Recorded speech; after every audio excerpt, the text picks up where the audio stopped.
When you look at me, what do you see?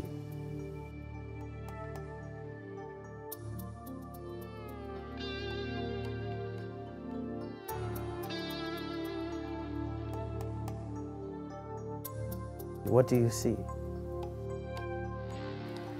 Do you see a violinist or a rap artist?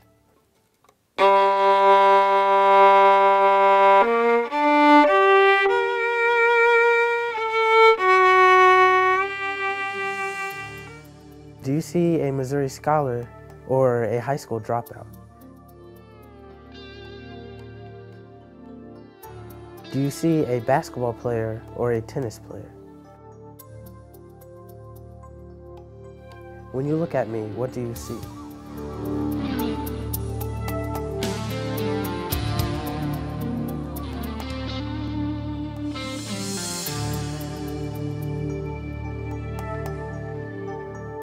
Hi, I'm Sarah. I'm 17 years old. I go to Marquette High School.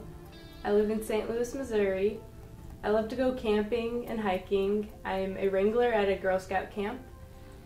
I love theater and working with crews, building sets and using power tools.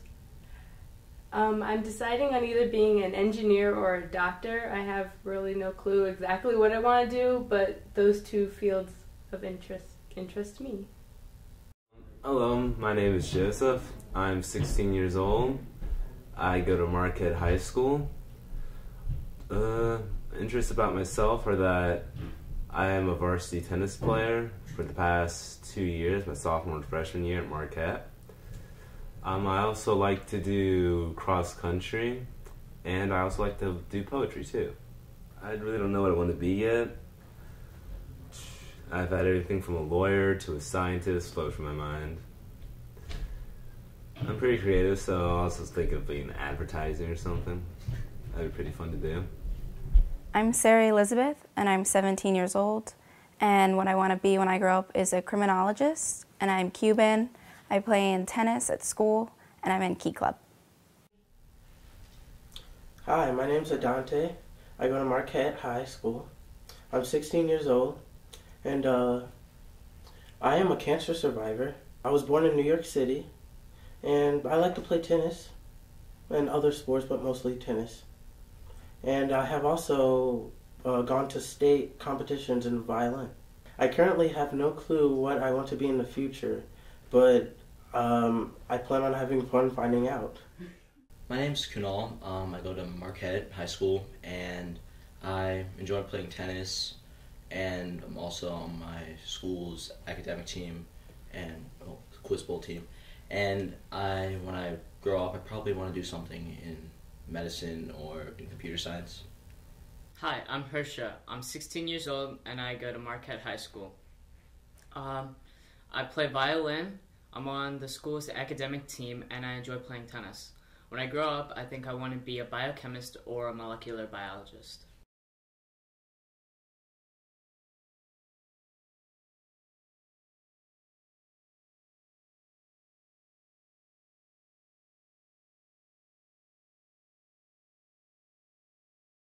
Tell us about a cultural experience or a holiday that you celebrate with your family. There's a festival called Diwali in India, and it's pretty much it's a festival of lights, very similar to Hanukkah, in that most people put a lot of lights up just to celebrate the occasion. And pretty much it's just about how the god Ram, he killed his enemy Ravan in a battle, and when he came back to the city that had been saved from, armies, from destruction, everyone had turned on all their lights and things like that to celebrate the triumph of good over evil.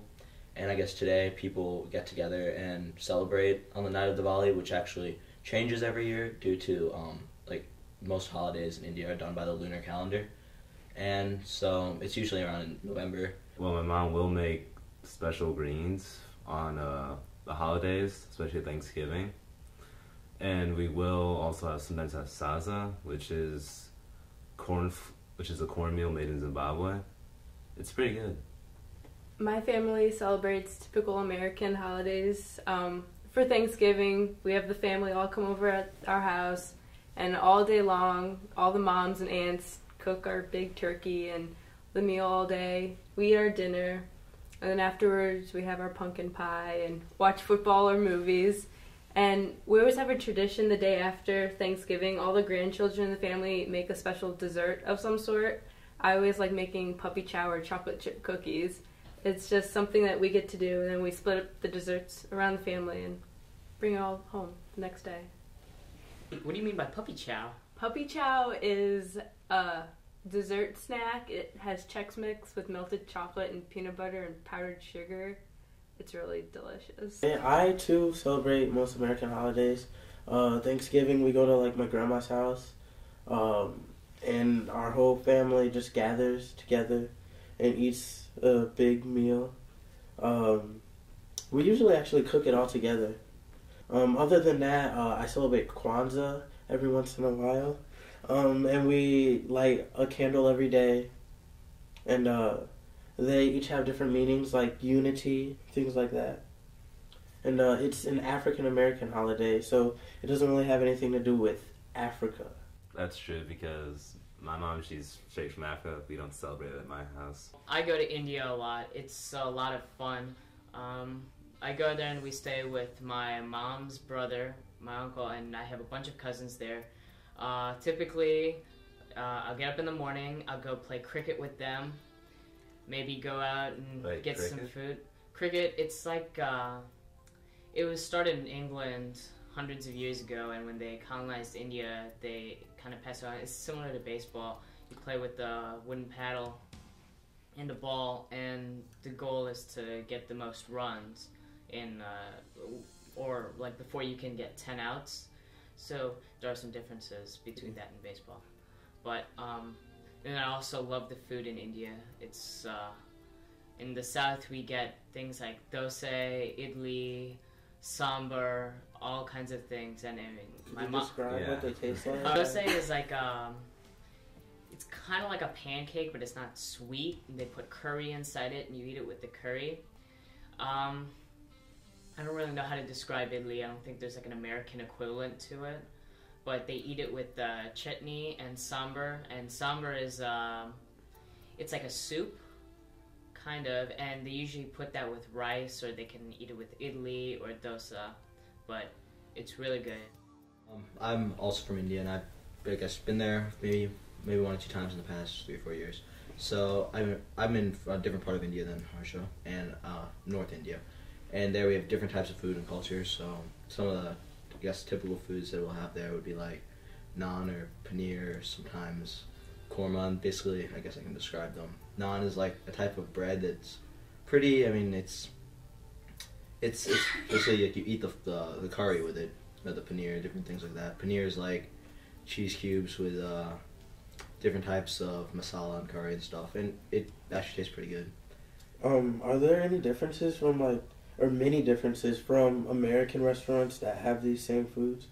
The food is like, they make it well here, but they can't always get the right ingredients because there's certain vegetables or grains that are grown in like certain climates, so they can't get the freshest vegetables here. Yeah, for Indian food here. Yeah, okay. So when you go to India, the food is it has a lot more flavor because of the different spices and vegetables. I've had some ethnic foods. I'm Cuban, so what we have is kind of like a corn type thing, which is tamales. And you can have meat in it or anything like that. You freeze it for whenever you want to have your special occasion, and then you eat that. We have arroz con pollo, which is chicken and rice. And then our rice is what we have in pretty much every meal, kind of like potatoes in America. You have that all the time. We have rice.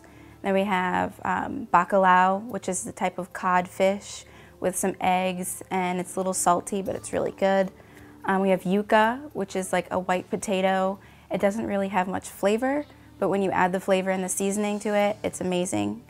People think that it's really spicy, like the Mexican type of food, but it's just a lot of seasoning in it, and it brings out the flavor in your tongue.